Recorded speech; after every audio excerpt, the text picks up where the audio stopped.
Hello, Attorney Jojo po ulit, ang inyong ka-legal connection. So, medyo pasensya na kayo, medyo lumilipad-lipad yung buhok natin sa video dahil nire-record natin ito. Medyo sobrang init kasi, hindi ko pwedeng patayin yung electric fan. Kaya hinayaan ko na lang munang umandar yung electric fan. Anyway, noong nakaraang linggo ay kumalat sa social media yung video ng isang magpartner kung saan nag-aaway sila. Sinasaktan ng lalaki yung kanyang partner na babae. So, base sa aktual na nakita ko na video, lumalabas na parang yung nag-uusap sila, yung lalaki nakaupo, tapos yung babae naman nakatayo, pinakausap yung lalaki, tapos mukhang unang sinaktan ng babae yung lalaki. So, dahil doon, gumanti yung lalaki at nabugbog nga niya yung partner niya na babae. Yun yung lumalabas doon sa video. So anyway, marami naman sa inyo siguro nakakita nung video na yon. So dahil sa nagiging viral video na yan, ay nais kong talakayin ngayon dito sa video natin yung tungkol sa VAUSI o Violence Against Women and Their Children Act. Para naman baka sakali makapagbahagi tayo ng kaunting kalaman sa mga kababayan natin. So, itong ibabahagi ko ngayon is yung konti kong nalalaman base sa actual kong experience dito sa batas na VAUSI o Violence Against Women and Their Children Act. Marami na rin akong na-assist na mga ganitong reklamo, natutulungan ko mag-file ng complaint ng VAUSI. So, pero sa actual na kaso, hindi ko pa masasabi na meron na akong nahawakang aktual na kaso ng VAUSI kasi nung minsan nang na-assign ako sa isang family court, may mga kaso akong nahawakan doon na VAUSI pero hindi ko kasi natapos hawakan kasi after mga ilang buwan na-transfer na naman ako sa ibang court, sa regular court. So hindi ko na natapos hawakan yung mga cases doon na VAUSI na nahawakan ko nung time na na-assign ako ng family court. At meron nga rin doon na case din na napunta doon sa korte doon, sa family court na yon na na-assignan ko, na umakyat yung kaso na mismo na ako yung nag-assist doon sa babae na mag-file ng complaint for violation ng VAUSI doon sa prosecutor's office at naakyat yun sa korte at doon nga napunta. Unfortunately, pagdating doon sa korte, hindi na nagtuloy yung kaso kasi nakipag-settle yung babae. Nakipag-ariglo siya doon sa kanyang lalaking nireklamo. So pagdating sa korte, dinismiss na lang yung kaso. Pinadismiss na lang, nag-desist na. Kumbaga umurong na yung complainant dahil nagkaroon na daw sila ng kasunduan doon sa lalaking nirereklamo niya. Kaya doon, ganun din ang nangyayari.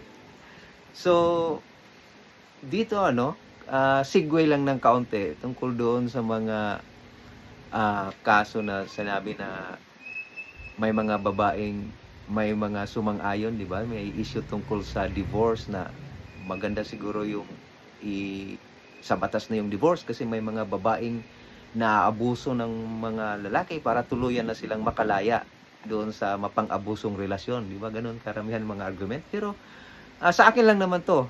Sa actual kong experience, mukhang hindi siguro yan ang solusyon. Mukhang hindi yata magiging solusyon yung divorce para sa mga mag-asawang naabuso na. Kasi hindi naman talaga tuluyang makalaya pala yung babae sa pang-abuso dahil pagkatapos nun, katulad nung na-assist ko, ganun nga, dahil VAUSI, may mga abuse, physical abuse, psychological abuse. Pero time na sana yun na makalaya siya dahil ng VAUSI, pero kailangan din niya ng suporta doon sa anak niya. Kaya ang nangyari doon, pagdating sa korte, nakipag-ariglo lang din siya. So hindi ka pa rin talaga tuluyang makalaya kasi humahabol-habol ka pa rin doon sa lalaking gusto mo sanang ireklamo ng VAUSI dahil nga gusto mo ng support, gusto mo ng hinga ng support para sa anak mo. So, ang tunay talaga siguro magpapalaya is i-empower yung mga babae na mga ganon siguro. Para sa akin lang na kung may mga ganyang abusive relationship, turuan silang maghanap buhay ng sarili nila para hindi na sila kung talagang ganun ang gusto nilang makalaya sa isang mapang-abusong relationship, hindi na nila kailangan maghabol pa doon sa kahit para sa support ng anak nila, para tuluyan na talagang malaya. Kasi pag ganun hindi naman po pwede palang hindi naman pala malaya, kasi pagkatapos ng relationship kahit naireklamo mo pa, hahabol-habulin naman pala pa rin yung lalaki dahil gusto nang suportahan sa mga anak. So parang para sa akin lang parang hindi yun ang solusyon. Anyway, balik tayo doon. So dito nga gusto kong magbahagi lang ng kaunting kalaman tungkol sa batas ng VAUSI. Okay, base sa actual kong experience. Kasi sinabi ko na kanina, although wala akong masasabi na actual na kasong hinahawakan ko, kasi mayroon akong mga initial na kasong hawakan, pero unfortunately, na-transfer na naman ako ng ibang court, from family court, kaya hindi ko natapos hawakan yung mga ganong kaso. Pero marami na rin akong na-assist ng mga complaints for VAUSI na na-file sa prosecutor's office at umakyat doon sa korte.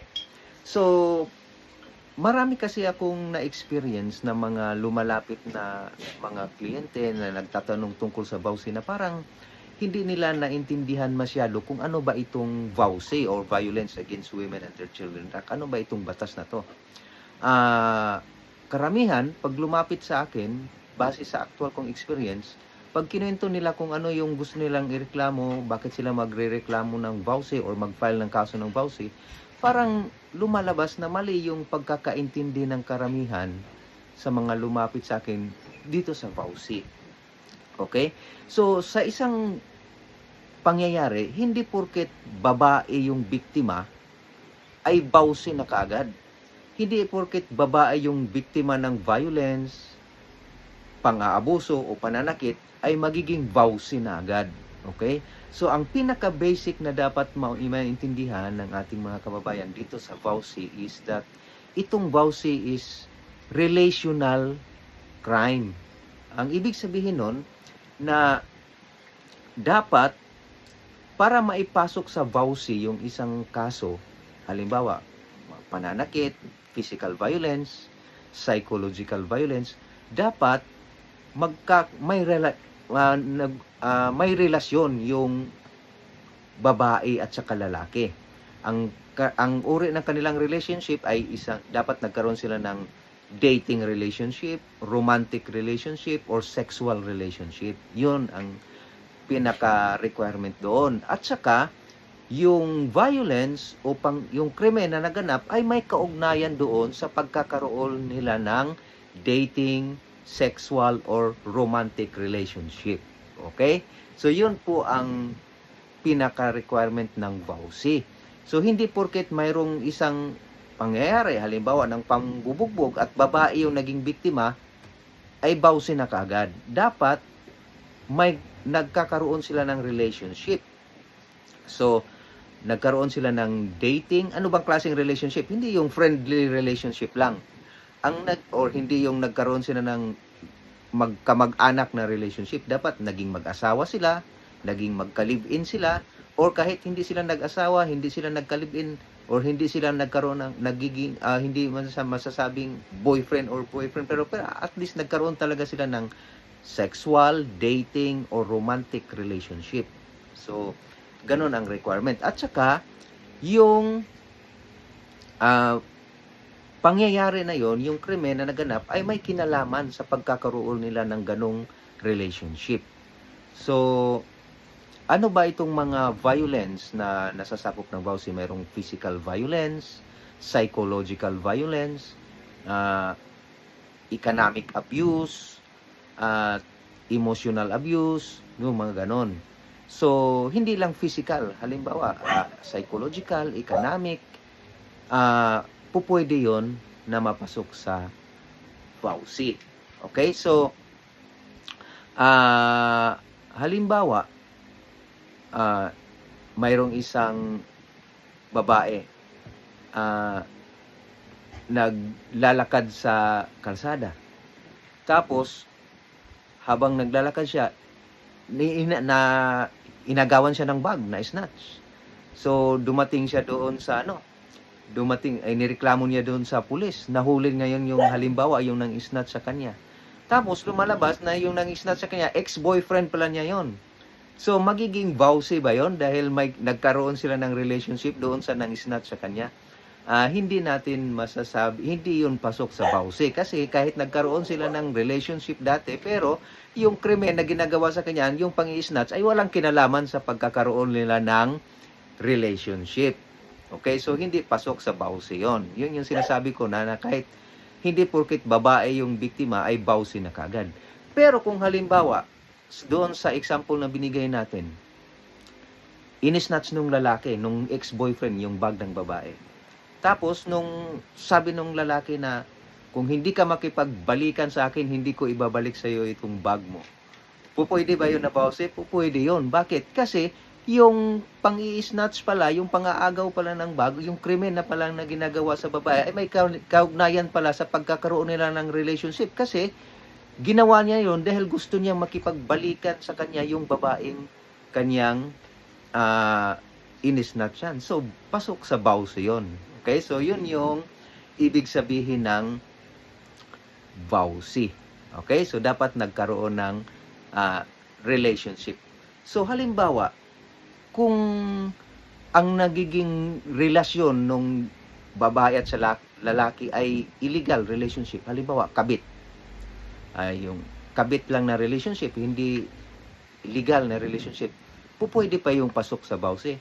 Pupwede. Kasi sa batas, sa vowsy law, walang qualification doon kung anong klaseng relationship. So basta kahit na illegal na relationship pa yan, kahit pinagbawal na relasyon pa yan, dahil kabit lang o halimbawa, pero once, for as long as nagkaroon kayo ng dating, romantic, or sexual relationship, pasok yun. Kung halimbawang nagkaroon ng krimen na sa gawa ng physical abuse, psychological abuse, emotional abuse, or economic abuse, yung biktima na babae ng taong kanyang karelasyon kahit na ang relasyon nila ay illegal na relationship. Okay? So, yun yung mga requirement, ang ibig sabihin ng vowsy. Okay?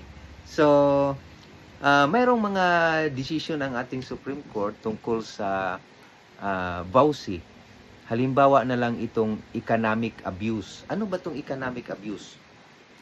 Yung economic abuse, yung halimbawa, yung hindi pagbibigay ng suporta sa anak. Pupwede ba yung sabihing vowsy, violation ng vowsy dahil sa under ng economic abuse? Well, ang sabi ng isa sa mga desisyon ng ating Supreme Court na itong simpleng hindi pagbibigay ng suporta ay hindi yon masasabing economic abuse under sa vowsy.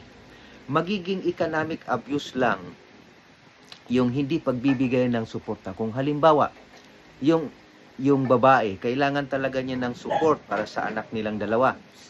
Ngayon, ang lalaki, sadyang hindi nagbibigay ng suporta para ang gagawin ng babae ay manatili siya. So, kumbaga, ginamit niya yung kanyang kapangyarihan na may pera siya, halimbawa, para yung babae magiging dependent sa kanya at manatili, hindi yung babae, hindi na aalis sa kanya dahil sa kanya nakadepende na pag hindi niya bibigyan ng suporta,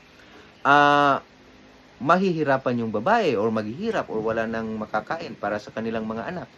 So, yun yung pupwede yung economic abuse. So, dapat yung hindi pagbibigay ng suporta, mayroong kinalaman doon sa relationship. Pero yung simpleng hindi pagbibigay ng support, wala namang ganong factor o element na ginagamit yung hindi pagbibigay ng support para halimbawa, hindi aalis sa kanya yung babae, hindi yun pupwedeng magiging economic abuse na under ng vowsy.